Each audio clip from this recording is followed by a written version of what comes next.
상황을 100% 예단할 수는 없는데 최근 주식시장이 좀 한동안 약세를 보였죠. 그거에 대한 것이 일단락 되는 게 아닌가라고 하는 생각을 들게 만들고 있습니다. 저한테는. 어제 아시아장 안 좋았죠. 미국장이 그 전날 잘 버티고 넘어갔는데 왜 얘네들이 안 좋지라고 외부에 있다가 생각이 들었거든요. 찾아보니까 뭐 경기 수출 뭐 이런 얘기를 많이 하는데 결과적으로는 이거라고 생각을 하고 있습니다. 저는 중국이 지금 뭐 코로나 시야는 봉쇄되고 막 난리를 치고 있어서 요것 때문에 약간 충격을 주고 있는 것 같은데, 이거는 뭐 일시적인 충격이라고 생각을 하긴 했는데 이제 그런 것 같긴 합니다. 유럽장하고 미국장이 무시하고 넘어갔거든요 지금.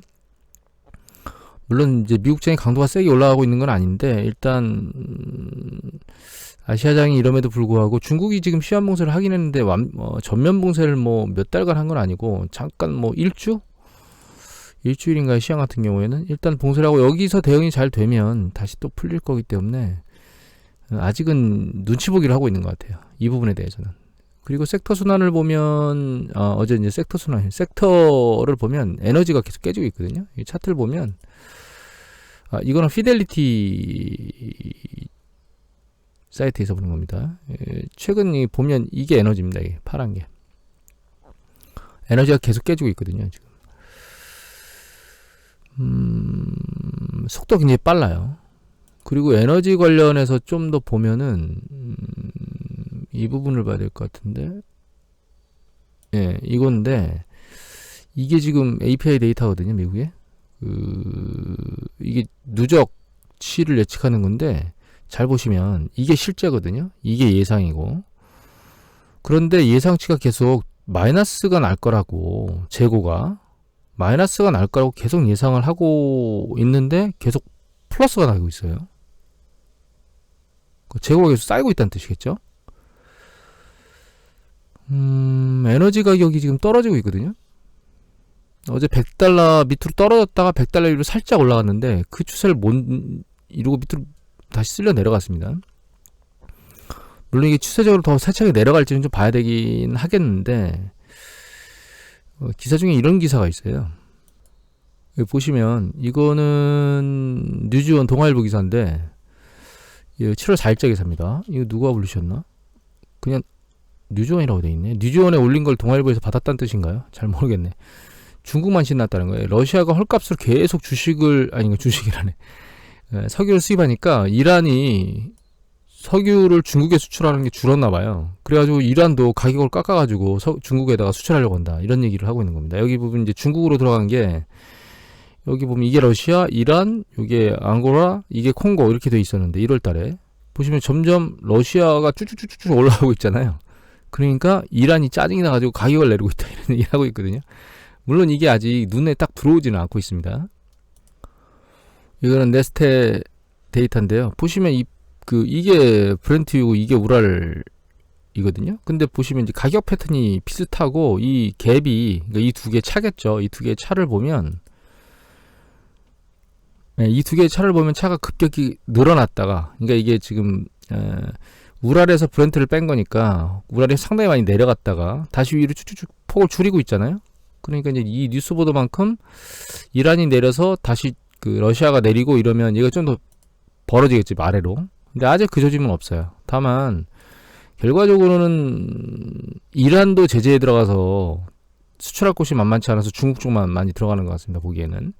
그러니까 이제 제재가 둘이 만나서 하니까 이제 이란도 할인을 해서 뭔가 하겠다라고 하는 액션을 취하고 있는 게 아닌가. 그리고 이제 좀 전에 봤던 이 자꾸 누적치가 이전에 보면 이렇게 대규모로 쭉쭉 빠졌거든요. 추세적으로 계속 일반적으로. 근데 이게 왔다 갔다 하는 것 같더니 이 쌓이는 쪽이 더 숫자가 많아지는 이런 패턴으로 지금 가고 있어서 결과적으로는 진짜 경기 수축에 대한 위험성, 그리고 유가 너무 많이 오르니까 사실 그러니까 우리가 가솔린이 너무 많이 오르니까 가솔린을 쓰지 않으려고, 예를 들면 뭐 자동차를 안 몰고 대중교통을 사용한다거나 되도록이면 에너지를 절약한다거나 이런 쪽의 패턴으로 가면서 진짜 석유 수요가 줄어들고 있는 패턴을 보이는 게 아닌가, 이런 생각을 좀 하게 만들고 있습니다.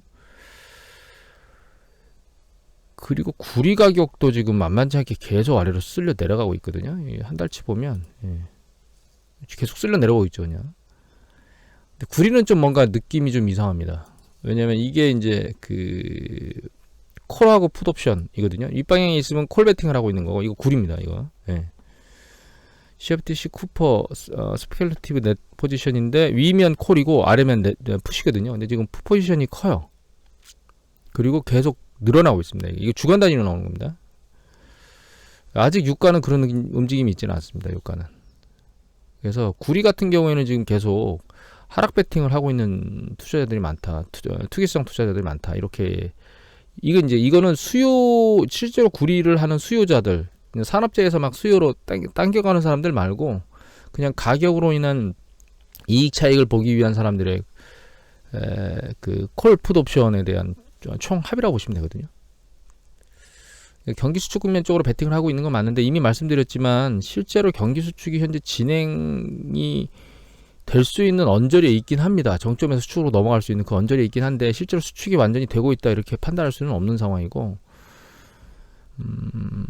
아주 미미한 중간점에 있는 거죠. 그래서 실제로 더블 딥이 발생할 가능성도 높다고 보고 있고요. 그러니까 살짝 좋아졌다가 여름께 지금 약간 내려오고 있죠. 이 상황이 살짝 다시 반등했다가 다시 한번 또 추세적으로 쭉 쓸려 내려가는 그런 패턴이 일어날 가능성이, 70년대 후반부에 일어났던 그 일이 일어날 가능성이 높다고 저도 생각을 하고 있습니다, 지금.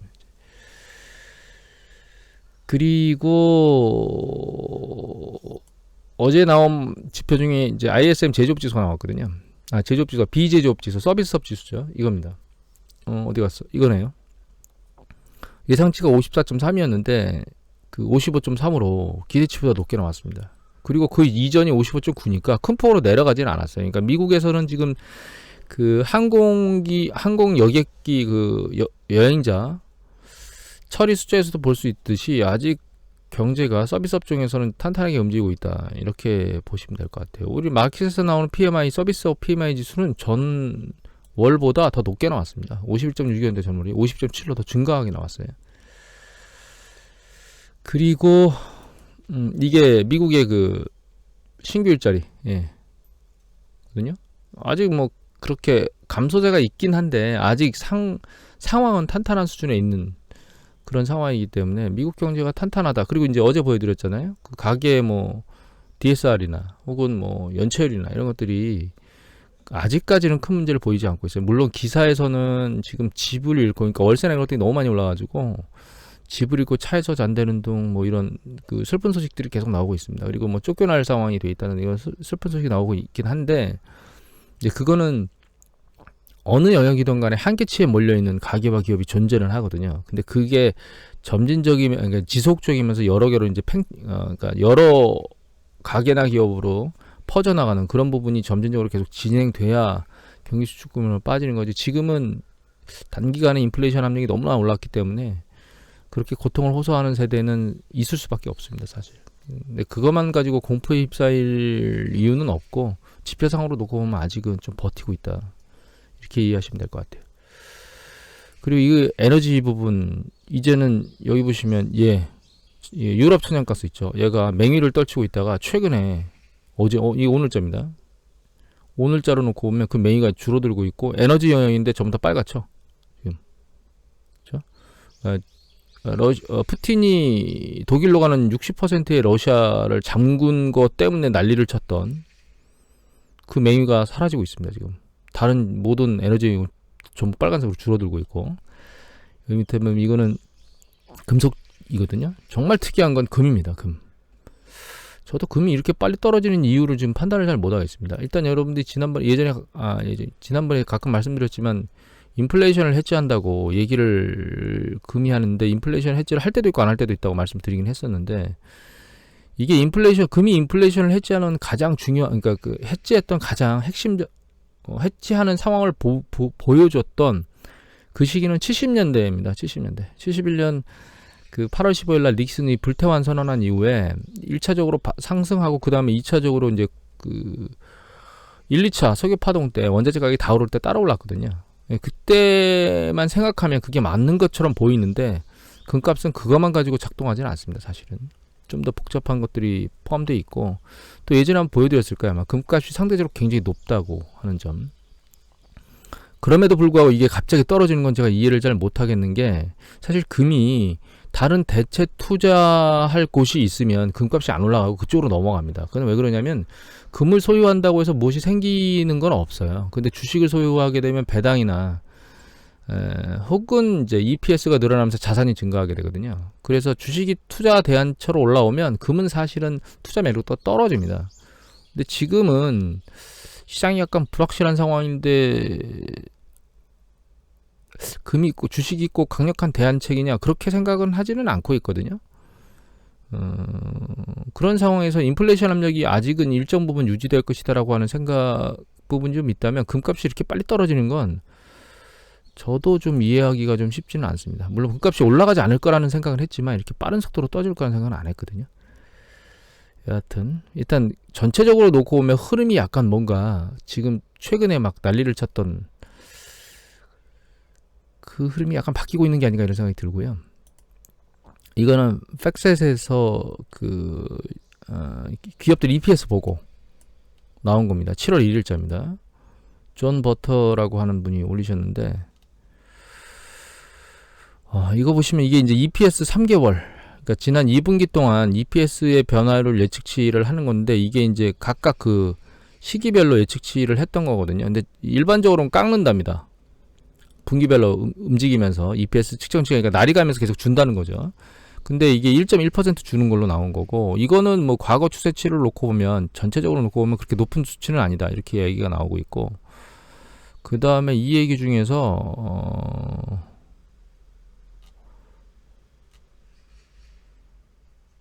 어디 갔냐? 여기 보시면 요 차트로 보시는 게 편합니다. 요걸 보시면 요게 그 3월달, 그죠? 1월부터, 그러니까 1월 달부터 3월 달까지 EPS 측정치고, 이게 6월 달? 예. 그러니까 이게 3, 6월 달을 측정하고 있는데 각각 얼마나 될 거냐라고 하는 거 측정치들을 이제 표시해 놓은 거거든요. 근데 여기 보시면 2022년 3분기 때는 3월 달에는 요 정도 될 거라고 측정했는데 6월 달에는 요 정도 될 거라고 측정했어요. 그러니까 2분기 때는 요거 될 거라고 측정했는데 1월 3월에 4월에서 6월 달에는 이렇게 약간 1.1% 주는 걸로 예측을 했는데, 지금 현재 3분기 예측은 오히려 조금 더 늘어날 거라고 예측하고 있습니다. 3월 달 예측된 것보다 좀 더 올라갔고 4분기는 거의 비슷하다고 지금 나오고 있고요. 그래서 결과적으로는 EPS, 그러니까 물가상승률 압력이나 이런 것들이 기업의 이익에 영향을 미치기는 하는데, 그 영향을 미치는 것이 완전히 부정적으로만 지금 작동하지는 아직까지는 않고 있다. 이렇게 기업들은 예측하고 있다는 거예요, 사실. 그래서 기업 이익이 무조건 부정적인 상황으로 움직이고 있는 건 아니다, 이렇게 생각하시면 될 것 같고, 마지막으로 보여드릴 게 이건데, 이거 뉴즈원 블룸버그 통신 박형기 기자께서 올리신 겁니다. 연준이 내년 최소 0.5% 금리를 인하할 가능성이 크다라는 얘기를 하고 있죠. 저도 여기에 동의하고 있습니다. 예, 그래서 제가 그 얘기를 가끔 계속 드렸잖아요. 연준이 경기 수축을 방어하기 위해서 그때 금리로 커버를 해줘야 되는데, 그러려면 빨리빨리 올려놔야 된다, 금리를. 그래서 경기 수축 가능성이 발생하게 되면 연준은 결과적으로는 금리를 인하하게 될 거예요. 그런데 이 금리를 인하하려면 결과적으로 인플레이션이 잡힌 상황에서 인하할 수밖에 없거든요. 인플레이션이 안 잡힌 상태에서 인하를 못하니까. 근데 지금 상황 패턴을 놓고 보면 이렇게 에너지 가격이 난리를 치다가 내려가고 있잖아요. 그리고 이게 실제로 이렇게 눈으로 보이니까 한 주간에 지금 유가가 뭐 10% 넘게 빠졌네요, 보니까. 한 주 동안. 그러니까 이런 상황으로 가면서 인플레이션 압력, CPI나 PC나 이런 것들이 좀 잠잠해지는데 경기 수축 국면으로 빠지게 되면 연준은 금리 인하로 돌아설 거예요. 최소한 눈치 보기로 금리 상승을 중단시켰다가 그 다음에 속도가 빠르게 내려가면 금리 인하를 하게 될 거죠. 그러니까 제가 그 연준이 기준금리 인상 전까지는 백기사를 하다가 그 뒤로는 흑기사로 바뀐다 그랬는데, 그게 다시 백기사로 바뀌는 그 시점이 경기 수축 국면이 시그널로 잡히는, 연준 입장에서는 이거 커버해야 되겠다라고 하는 생각을 하는 그 시기에 이제 백기사로 바뀌거든요. 근데 중요한 건 뭐냐면 경기 정점에서 백기사로 바뀐다고 해서 그게 주식시장에 일정 부분의 하락을 커버하지는 못합니다. 왜냐하면 그 경기 순환 사이클상에서 사실 경기가 반복적으로 붕괴되는 여러 가지 이유가 있습니다. 근데 그게 이제 근본적인 거는 사실 금리하고 수요거든요. 특히 금리는 차입 비용인데 그 차입 비용은 강제적이고 상당히 커요. 차입 비용이. 왜냐하면 주택담보대출이나 이런 것들과 관련된 것들은 규모가 크거든요. 그래서 금리가 인상된 것에 대해서 내야 될, 지출해야 될 요소들이 상당히 많아요. 뭐 우리나라 뭐 한 주택 하나 구매하려면 한 3, 4억 대출 정도 최소한 받아야 되잖아요. 그 정도 받으면 얼마입니까? 뭐 1%만 상승해도 400인데 그럼 한 달에 뭐 30만 원 정도씩은 계속 그 이상은 내야 된다는 뜻이거든요. 그 거기다가 이제 이자 플러스 원금을 상환하게 되잖아요. 그럼 규모가 굉장히 커지는 거죠. 그래서 결과적으로는 일정 수준 금리가 하락할 때까지는 경기 사이클이 다시 순환을 못합니다. 그리고 그것뿐만 아니라 사실 그 경기가 수축되는 국면에서 금리도 하락하지만 고용이 좀 줄거든요. 그러니까 실업이 양산된다는 뜻입니다. 그 실업이 양산되고 그 다음에 재고 조정이 일어나요. 기업에서 제품이 그 이제 빨리 현금화하기 위해서 재고를 빨리빨리 내보내면서 그러면서 또 디플레이션 우려가 나오고 대공황 얘기가 나오고 이러면서 조정이 다 끝나고 나고 금리가 많이 내려가고 있고 자산 가격도 충분히 조정을 받고 나면 그때 이제 다시 새로운 사이클이 만들어지거든요. 내년에 금리를 인하할 거라고 하는 것 때문에 그 하이테크 관련된 기술주들이 올라간다고 해서 이게 그러면 긍정적으로 바뀌고 새로운 사이클이 만들어지는 건가? 라는 생각을 하시면 안 됩니다. 그래서 더블딥 얘기를 하는 겁니다. 일단 반짝여서 들렸다가 나중에 추세적으로 다시 밑으로 붕괴될 것이다 이렇게 생각을 하고 있습니다. 오늘은 이 정도만 하고 마치도록 하겠습니다.